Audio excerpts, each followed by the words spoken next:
Ó, então a gente já viu a capacidade calorífica, volume constante, né? Vou falar agora da experiência de Joule e daqui a pouco a gente vai falar da capacidade calorífica, a pressão constante, para chegar finalmente ao conceito de entalpia, tá? E aí a gente encerra essa aula, ok? Então a experiência de Joule está representada aqui nesse esquema. Basicamente ele tinha duas esferas metálicas, tá? Unidas entre si por uma torneira, né? Tinha um termômetro para medir a temperatura do banho de água e um agitador térmico para manter essa água sempre em movimento, tá? Então existia um equilíbrio térmico, né? A intenção também era mostrar isso, entre a temperatura da água e a temperatura dos balões A e B. Ok? Então, no balão A eu tenho um gás, no balão B vácuo. Tá? Ele mediu a temperatura, logicamente, antes de abrir a torneira. Né? Tá lá a medida, beleza e tal. E aí vai e abre a torneira. Tá? O que acontece é que, como no B é vácuo, o gás que está no ar expande livremente para ocupar todos os dois balões, né? A gente sabe que o gás ocupa o volume que está determinado pelo espaço onde ele está, né? Então, quando eu abro a torneira, o gás vai expandindo e passa a ocupar os dois balões, tá? Então, a princípio, o Joule não observou nenhuma diferença de temperatura entre a temperatura da água antes e depois de abrir a torneira, tá? Ele não verificou nenhuma diferença. Beleza. Mas vamos analisar exatamente o que acontece em toda essa experiência de Joule, tá?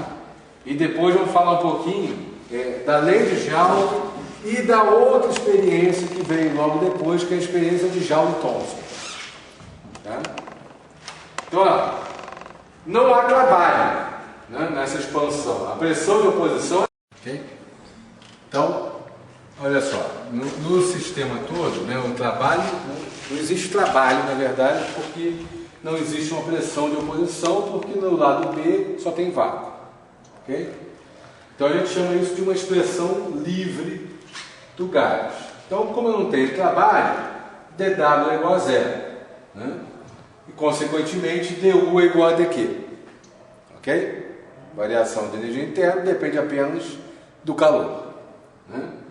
Como a temperatura da água, que vamos ver direitinho, como é que a gente está considerando isso? O sistema é o que está dentro do balão, né? É o gás.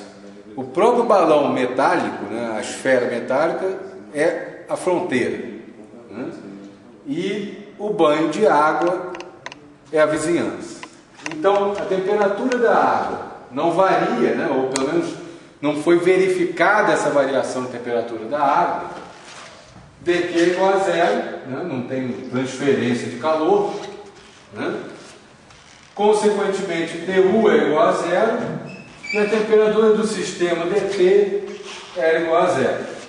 Então, aquela equação que a gente tinha falado no quadro anterior, né, dU era dependente da variação de volume a temperatura constante, é igual a zero.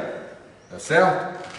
Como dV não existe, né, não existe variação de volume, isso aqui é zero. Então eu estou dizendo que dU, dV, AT é igual a zero também. Ok? Então o que significa? O que o Joule extraiu daqui, né? Significa dizer que a energia interna do sistema é independente do volume. Observe que anteriormente a gente tinha falado que a energia era dependente da temperatura. E agora eu estou dizendo que é independente do volume. Tá? Eu estou dizendo não, né? Joule diz. Né? ou que a energia do gás é função apenas de T. Tá certo? Então, Joule, né, a lei de Joule, se alguém perguntar para você como é que ela pode ser expressa, você pode responder. Ela pode ser expressa como U é igual a U de T, né? Ou seja, a energia interna é apenas uma função da temperatura. Tá? Alguns anos depois, veio Thomson, né? Pegou o experimento de Joule, aperfeiçoou esse experimento, tá? E mostrou que a lei de Joule não se aplica a gases reais, apenas a gases ideais. Olha, como o gás ideal não existe, ele é apenas um modelo, né? Então, era basicamente dizer que o Joule não chegou a conclusão nenhuma, né? Ou que toda a conclusão que ele chegou não seria válida para os gases. Tá? Mas o que Thomson realmente concluiu? Ele concluiu que no equipamento do Joule existia uma grande capacidade calorífica do banho de água, né? A quantidade de água era grande demais também. Tá? E que a capacidade calorífica do gás era muito pequena, né? E dessa forma eles subestimavam os limites observáveis para a variação da temperatura, né? Essa variação de temperatura que existia, na verdade, estaria abaixo do que ele poderia medir. Ok? Então, para os gases reais, Thomson chegou a essa conclusão, que du, dv, at é muito pequeno, mas que não era igual a zero, como eu pensava, né? Como o Joule pensava. Ok?